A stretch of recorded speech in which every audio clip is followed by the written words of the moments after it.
Welcome to my show, my view from outside. This isn't about neutrality, it's about clarity. I'm to deliver fact-checked, independent perspectives to help you better understand today's political events and trends. Today I want to discuss the international reactions to the US recent tariff policies, a move that reflects a broader trend in right-wing politics. Protectionism masked as patriotism, with consequences that ripple far beyond the American borders. Before we go on, just a short wish from my side. This is a new channel. I hope it to grow and be a good source for people to get some deeper understanding of politics. You can help me to grow and reach more people by subscribing and clicking the like button. You're also very welcome to comment on the site. Thank you very much. Now, let's get on.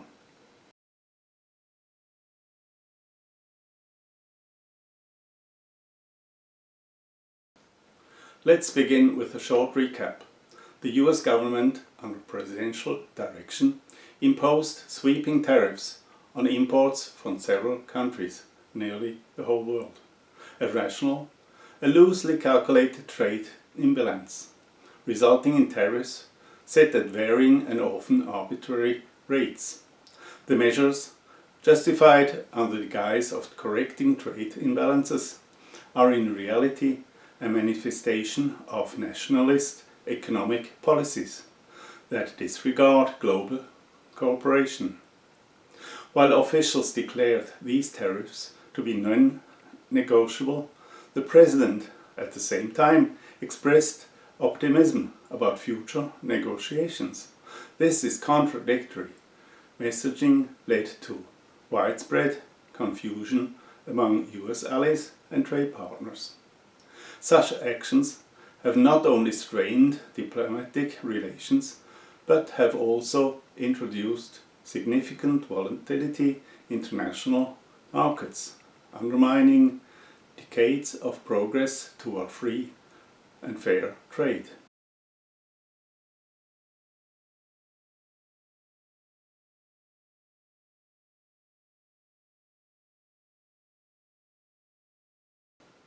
Let's look at the global reactions.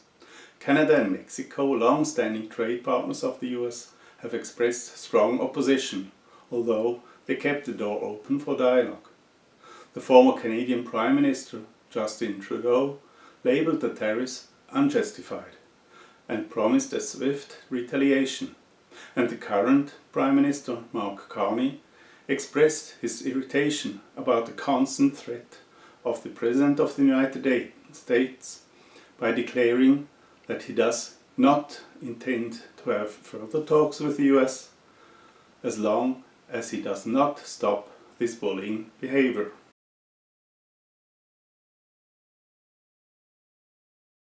China, facing some of the highest tariffs, attempted preemptive talks, but was met with silence.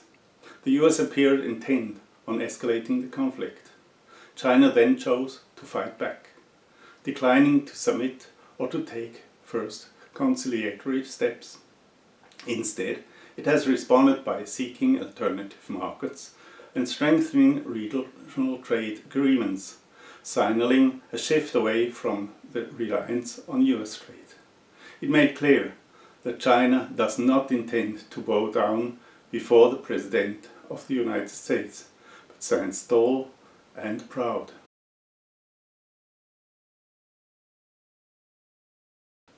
European governments have condemned the tariffs as a step in the wrong direction, emphasizing that such measure undermined the rule-based international trade system. The US President on his side made clear that he wishes to have all governments from around the world to come to him to try and negotiate about the tariffs. And when some did indicate to consider such, President Trump responded with an offensive remark like, "They kiss my ass and say, 'Please, sir, make a deal.'"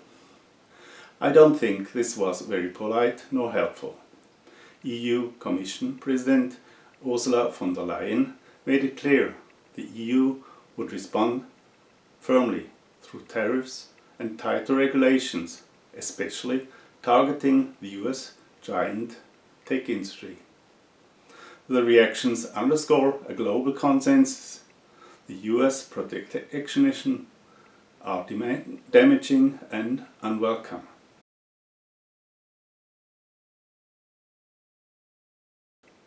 From my perspective, as a European observer, I find these developments deeply troubling, and the response from Europe too passive. Friendly countries are being treated like opponents. This not only threatens trust, but leads to long-term damage. The US turn toward economic nationalism reflects a broader right-wing agenda that prioritizes short-term domestic gains over long-term global stability.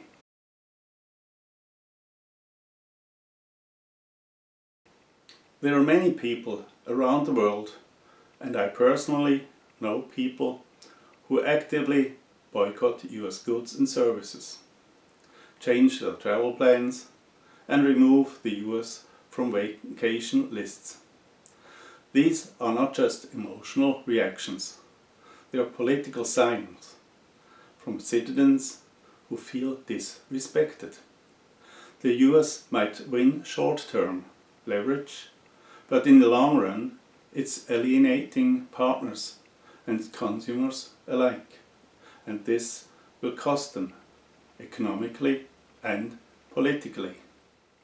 In my view, the world should resist to urge to retaliate in kind.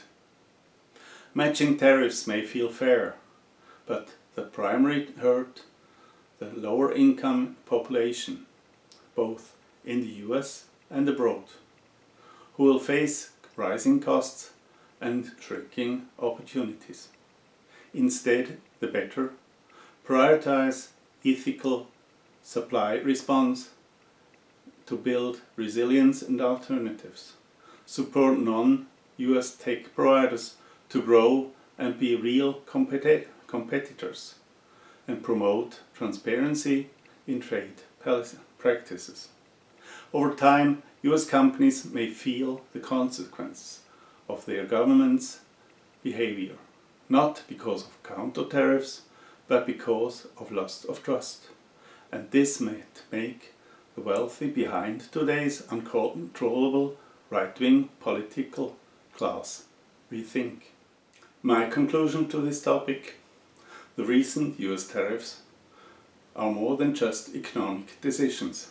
They are political statements that reflect a troubling shift toward right-wing isolationism and nationalism. I believe the world should stand firm. It's imperative that we recognize and challenge these trends in various countries, advocating for policies that promote collaboration, mutual respect, and shared prosperity and responsibility for our environment. If you found this perspective insightful, please consider subscribing and sharing your thoughts in the comments. Let's continue this important conversation. Thanks for watching. Goodbye. Thanks so much for watching. If you enjoyed this, please hit the like button and subscribe to my channel. It helps others to find my content. I'd like to hear from you too. Take the comment section and let me know what's your take on the topic, or is there something you'd like me to talk about? Let me know.